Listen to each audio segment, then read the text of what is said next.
Okay, on just a few minutes before 10 o'clock, welcome on Twitch, welcome on YouTube. We are live and direct, at least depending on when you're watching this. It is Friday night, it is right before 10 o'clock Eastern Time, and we're keeping an eye on what's going on with weather in and around portions of the News 12 viewing area. I'm Chief Meteorologist Austin Onick. This is our exclusive video weather blog.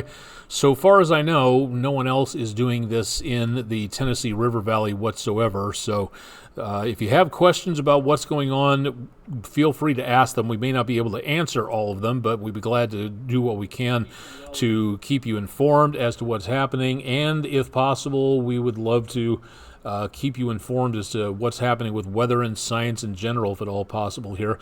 This is, again, Friday night. We are the last Friday of July. We'll continue to see hot and humid conditions into the next few days. The News 12 Magic 8 Ball is feeling the heat, and unfortunately, it looks like things are going to be continuing right smack on into August with some very hot conditions out there. So looks like we are live on YouTube and Twitch. We're doing okay. I'm running everything around here, so it takes a little bit to get things going and to make certain that I'm my own producer, director, etc. Starting off with our weather window on a Friday night, we've had, this is the third of 3 days that we've had a double rainbow shot over Lubbock, Texas. Thank you very much, News 12 viewer Cheyenne Griffith from the Lubbock, Texas area. A beautiful shot of the primary rainbow, the secondary rainbow here, a little bit of lightning, kind of bluish tint. Not sure if this is at sunrise or sunset, but it looks colored very close to the ground, so assuming this is a sunset shot. A lot of rain and thunderstorms out that direction over the last couple of weeks, so thank you very much, Cheyenne Griffith, for a beautiful picture from Lubbock, Texas. If you've got pictures to share from Lubbock, from the News 12 viewing area, from anywhere around here, go ahead and send them in to us at pictures@wdef.com. You can go to our website, wdef.com/photos. You can go to our social media pages for more. Please leave us a description and a location if you're able to do so. That saves us from having to guess too much on what is going on. So again, please make certain that you are doing that for us, and we'll be glad to show your picture out there. Tons of great pictures, and we're getting through them as fast as we can. We try to do about one per day during the week, and again, thanks to everybody for helping out on all of that. What we have for tonight, let's go to our analysis mode on Barron and take a look and see what is happening. Not much of anything going on in the News 12 viewing area, whereas earlier on we had showers, we had thunderstorms, we had a whole bunch of stuff happening. The worst of the worst right now from western South Carolina, well east of the News 12 viewing area, by the way, southeast Tennessee, western North Carolina, north central northwest Georgia, and extreme northeastern Alabama. That right there is the News 12 viewing area. So down to Atlanta, not too sure if they got the baseball games in there for tonight, but down to the south of Athens, right to the east of Forest Park, around Redan, hope I'm saying that right, Conyers, and Covington, Georgia.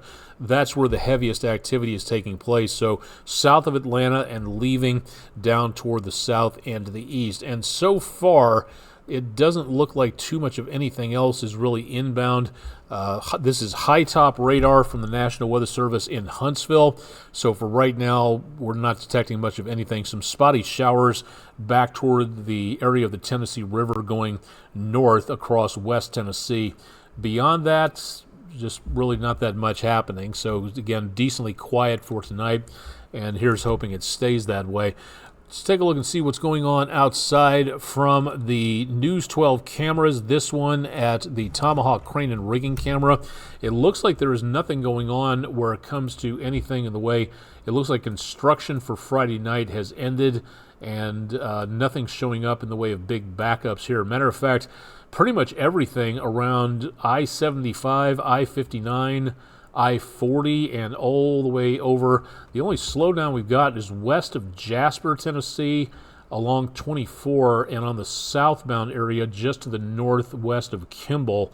There's a bit of red showing up there, Not seeing a reason why, nor do we have any cameras in the area, so we can't really show you. This particular view, you're looking at the Tomahawk crane and rigging camera, 75 from just north of Georgia, splitting off to go 75 north to Knoxville, or joining up with 24 west to go toward downtown and across the ridge. Looks like we're having some streaming difficulties on Twitch. Not too sure what is going on there. Looks like maybe our computer is having a bit of a hiccup. May have to reboot this, unfortunately. So everybody on YouTube, just stay tuned for a second. Need to know what's going on here. And unfortunately, it looks like we may have crashed. I really hope this is not what's happening, but it looks like that's pretty much the case. Okay, so having a difficulty getting things going here. This is what happens when you are your own producer, director, and everything else. We are right in the middle of weather overtime for Friday night. Okay, looks like we're back up again, recording, and we are streaming properly, so hopefully that is... yeah, okay, we're back up from what it looks like for right now, but apologies to everybody on Twitch and YouTube. Pardon me for the blathering for a little bit, but want to make certain that we are back in the line on there. Hopefully that's not a bad sign of anything happening in the internet pipeline here at the station. 77 at the airport, right over the screen there, and as of right now, looking at tons of humidity and going to continue to see more of that through the rest of the evening. So not seeing anything in the way of very dry conditions, and doubtful we will be looking at that for any time soon. Still looking at some haze and problems with anything involving very good air quality out west. We are seeing our next storm system moving on through. What we've got is, again, the stationary front. This was an old front. It is now just starting up again with a new front intersecting it and absorbing this, so we do have the better potential of some showers and thunderstorms there. Now we do have another storm system coming our way, way on off to the west, and that again might be giving us the potential of some more showers and thunderstorms into next week. Now that is where we are running into the problems. And what are we talking about? Well, the quantitative precipitation forecast, or QPF, from the Weather Prediction Center. This is where we get a lot of updates as to what a storm system may be dumping our way in the way of rain, sleet, snow, hail, anything like that. Here's where we're running into this problem. We've got, this is some pretty juicy amounts of precipitation, 1.5 inches. The purple areas that you see in the legend up there, that is coming close, especially in western North Carolina and right along the Appalachians, about 2 inches of rainfall. So, okay, what does that have to do with anything? Well, because that rain is going to be falling on already saturated soil, that soil usually can absorb that moisture and just soak it up and send it into the groundwater table and things like that.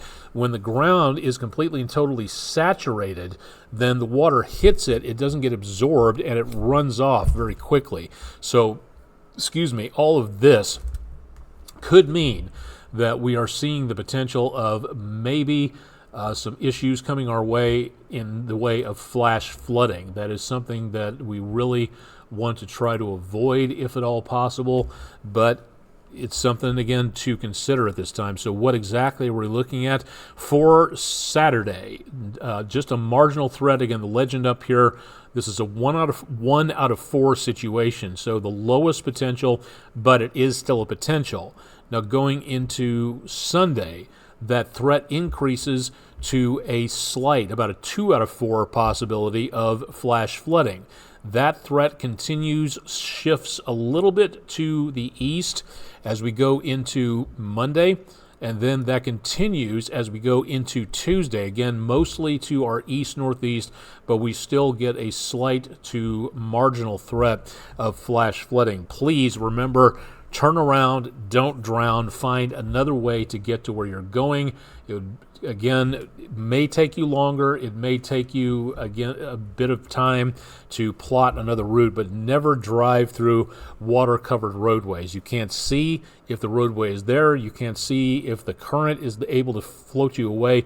And remember, it only takes about a foot of running water to sweep a large vehicle, including a van, an SUV, delivery service van, things like that. That's very powerful water when it's in motion, and that is something that can really cause problems. Remember, about a washing machine size cube, that weighs 1 ton of water, and multiple ones of that rushing on through can do a very good job of causing dangerous, deadly conditions, and that's what we want to avoid. So pay attention to what is going on, and we're going to be seeing more in the way of possible, maybe not heavier rainfall, maybe not widespread rainfall, but we've got more days worth of rain coming our way, and just that repeated chance of rain all the way through the next several days. You'll see the 7-day forecast here coming up in just a little bit. That, again, is where we may see the potential for some issues out there for flash flooding. We'll show you that coming up here in just a little bit. All right, what we're also looking for is the potential of more in the way of heat. Now, most of it is going to be coming in as we go into out west.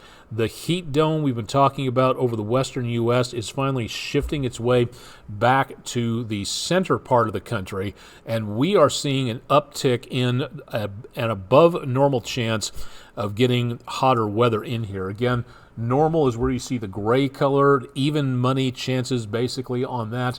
But as we start going darker and redder, that is where, and this wasn't this way just about a week or so ago. Last week we were looking at very nice conditions, not that much in the way of a problem with heat and humidity, as temperatures with the rain and those clouds reduced the amount of sunshine and kept us a little bit lower and more comfortable. Well, that is now changing because of the extra sunshine we're expecting and this heat dome getting closer to us. So we are seeing, for both the short term, this goes into the first week of August, but let's go a little farther than that, and let's go to the 1 month mark.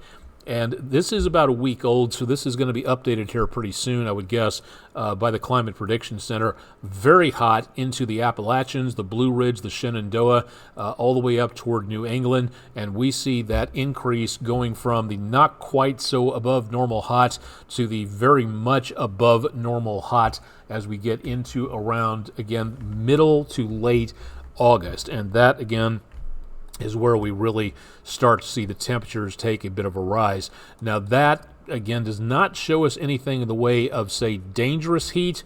Not quite the case back to the west of us. Kansas, eastern Colorado, a lot of Oklahoma, parts of Texas, slim part of southern Nebraska could be seeing a moderate risk of excessive heat. We're not seeing that yet. Again, we're talking about triple digits on the air temperature. We're talking about 105 plus on the heat index. We're talking about days of heat and humidity, unrelenting heat, and you can get weeks of that into parts of the plain states. Believe me, I know, I've been there during summertime. So that could be a very big heat emergency coming up for some of those areas. Whether that affects us or not, we're going to have to watch that very carefully, but we'll let you know more as we go on. Looks like some night fishing going on. Lots of folks out on Lake Chickamauga on the Island Cove Marina and Resort camera.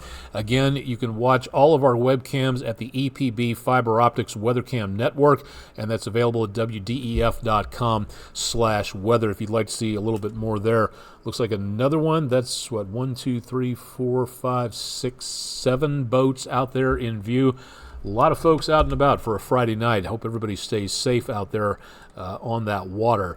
So what are we looking for the next few days? Again, into the weekend and just beyond, we should see temperatures back into the high 80s, which is higher than what we have been, but not as hot as next week. Into next week, temperatures stair-step upwards from the high 80s going to the mid-90s by next Thursday, and staying in the lower to mid-90s going from July into August. And we keep that chance of showers and thunderstorms over the next several days. Now, some of that may reduce a little bit with the chances of showers and thunderstorms, but we are still looking at a scattered chance, better than average chance of getting a shower or a thunderstorm in parts of the News 12 viewing area all the way through next week. That's going to dump humidity out there. That's going to cause fog in the morning, so keep that in mind. And then as we go into middle to end part of the next week, the first days of August are going to be feeling like it. It's going to have that edge of heat back. We're going to see very hot and sweaty conditions for being outdoors. So again, please keep an eye on what is going on when you're working or exercising outdoors, and let's all be careful out there, because this is going to be, it may not be a heat emergency, but it is going to be exceptionally hot. So let's make certain that we all pay attention to the conditions out there. All right, into the tropics, and a lot of news here, starting things off into the first portions of the report. First of all, we had Bud. It was a tropical storm. It then became a tropical depression, and now it's a whole lot of nothing. So Bud is a dud. There's nothing left on this one for now. Now, the earlier report had this next disturbance off of Central America becoming a little bit more active, about a 30% chance. I'm trying to keep the computer use down because we don't have any information on what they've said on this just yet, but that is something to watch there. Now, going a little farther afield and from one ocean to another, we do have a new system. It is just off the Sahel in West Africa, and it is moving to the west-northwest pretty steadily. By this time next week, it could be around Cuba, the Bahamas, the northern parts of the Caribbean, aiming for the Gulf. There are a couple of models which take this system and curve it up toward Florida. So that is where we could be looking at some problems. So that in and of itself might be a bit of an issue. So that is something to really watch if you're doing a beach vacation anytime soon. Yes, it's going to take a week just to go from here to here, but anywhere from there, Texas Gulf Coast, Louisiana, Florida, the Keys, East Coast of the United States. Now's the time to really start paying attention, because as we go from July into August, this is where, as they say in weather and tropical weather forecasting circles, the switch is about to be flipped. This is where the season usually takes off and really begins to cause a lot of concern and a lot of spoiled travel plans. So once again, watching this with a lot of interest. And also, again, with these systems, you start to see more of these coming in from off of West Africa. We are seeing less dust, a lot going north back to the east of Bermuda, around the Cape Verde Islands, the Canary Islands north of there. We still have a lot of dust crossing the ocean, but we're starting to see more gaps, and that is where we get more sunshine, and that is where these systems may begin to really snap to attention and take off. So this is the time frame, July into August, watching what goes on. We haven't even hit the middle part of the season yet. It is possible that we will get there.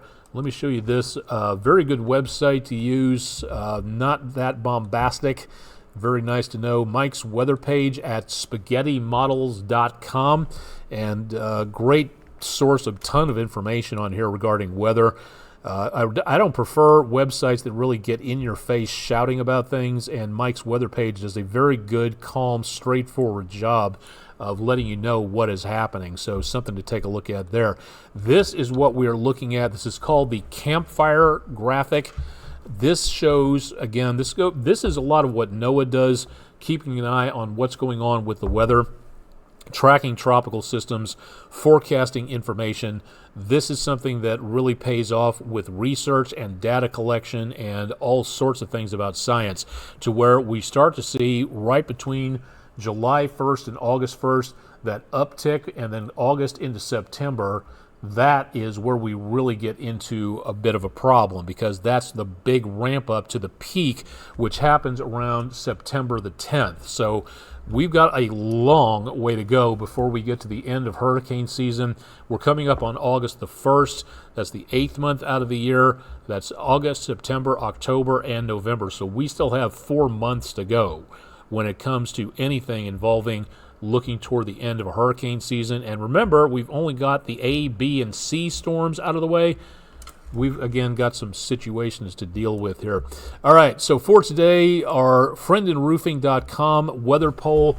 We usually try to throw in a quiz about science and about how cool the weather is, about environmentalism, about protecting the earth, all kinds of neat things to be able to ask on that. Today, we just decided to throw kind of a softball one out there and just ask, no wrong answers. What do you prefer? What's your favorite type of precipitation? We only could do 4 answers on here: rain, hail, snow, or sleet. Hail came in at the very lowest, 2% of any of our voters selected hail. The least, 24% said snow, 20% said rain. That was my choice. 54% said sleet. That, I think, that's kind of unique of an answer. Usually when I'm dealing with sleet, I'm either here or tucked away at home after a big shift with winter weather in it, that, and has ended up having a hot chocolate and watching winter weather go to town outside. Not my favorite type on this particular poll, but again, that's your preference on this. So thank you to everybody who voted. That's our friendinroofing.com weather poll of the day. New poll goes up at midnight tonight, and you can vote on that again at wdef.com/vote now, or use the QR code on your screen to take a look and see what our next poll is all about. So thank you very much to everybody who checked in and who voted on that. Very nice of you to do all of that.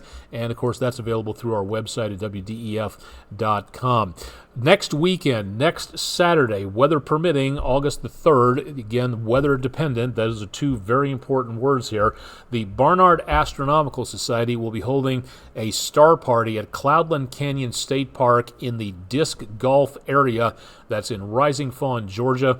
Totally free. You don't have to bring a telescope. You don't have to bring binoculars. They will supply all the gear.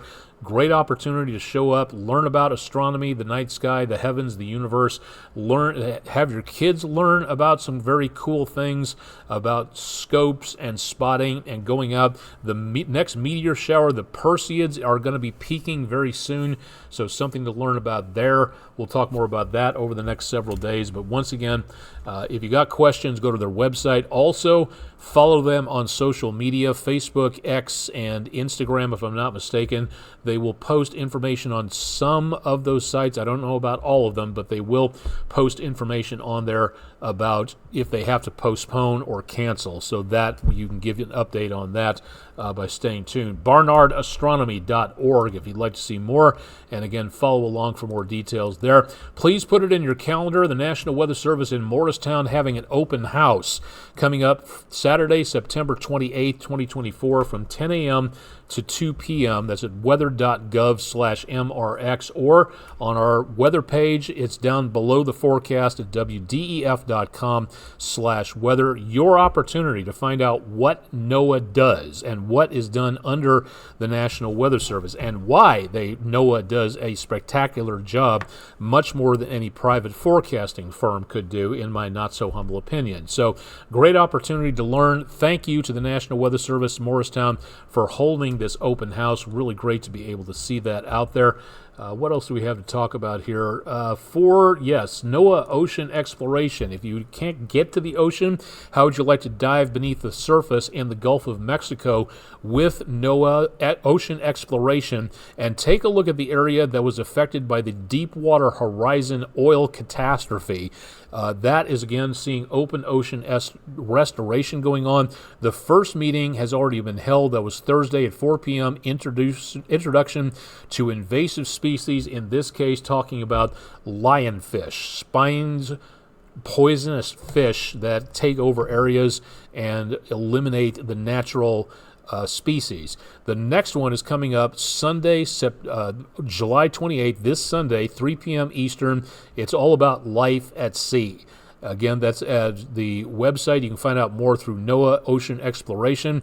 They're on Instagram, they're on Twitter, they're on Facebook, they're on a whole bunch of other places. But this is a really neat way to learn about life in the ocean and why the ocean is so important to us who live above the ocean and on land, about what it does for us and why we are causing so much damage to the ocean by our fossil fueled use and climate change. So something to think about on that. Please drop by and find out more. more this weekend, and that goes all the way through Monday the 5th, and that is where we talk about girl power, about getting women and girls involved in STEM information and projects, and this is one great way for a young lady to grow up and want to learn more about becoming an ocean explorer, becoming an oceanographer, becoming a marine biologist, becoming a shipping lanes weather affectation expert, something like that. I don't know. I'm throwing that out right there, but there are tons of things that girls can do just as well as guys, if not better,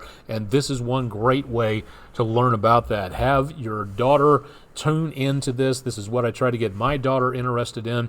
She became a nurse, so she got interested in science in sort of a different way, but that's okay, because that, again, is the great way to get everybody involved in this, especially girls and women, to get involved in STEM and to learn more, get everybody involved in STEM as much as possible. So that coming up over the course of the next several days and weeks. All right, I'm not going to risk anything in the way of another jam on Twitch. We still seem to be working pretty well, and we've had a couple of people check in, but for right now we have no questions on the chat function, and if I'm not mistaken, on YouTube we have no chat function settings there. Nothing going on at this time, so we're going to go ahead and wrap up for both the week and head into the weekend. Again, through the rest of the weekend, please keep it tuned to News 12 Online. At the bottom of your screen, wdef.com/weather. If you'd like to contact me, Aonic at wdef.com, and you can get in contact with everybody at News 12 pretty much through our website. You can also check out, which way am I pointing here? Down that direction. You can see the 7-day forecast. That's also available at our website if you want to keep up to date with weather. Thank you for joining me for Friday night. Thanks to those who tuned in through the rest of the week and kept updated as to what is going on. And thanks again a lot for everyone for supporting us here at News 12 by tuning in whenever and wherever you can, on air or online. We'll be back again through the rest of the weekend with your forecast, courtesy of our remote broadcast coming up, and then Chip Chapman will be back on the air Monday morning, bright and early at 5 o'clock, so stay tuned for more on that, and please have a safe and a enjoyable weekend out there. Hope everything goes well. I'm Chief Meteorologist Austin Onick. Friday night, the 26th of July, with News 12 from downtown Chattanooga, our exclusive video weather blog, Weather Overtime. We'll see you next week. Thanks for joining us, and again, we'll see you again Monday evening.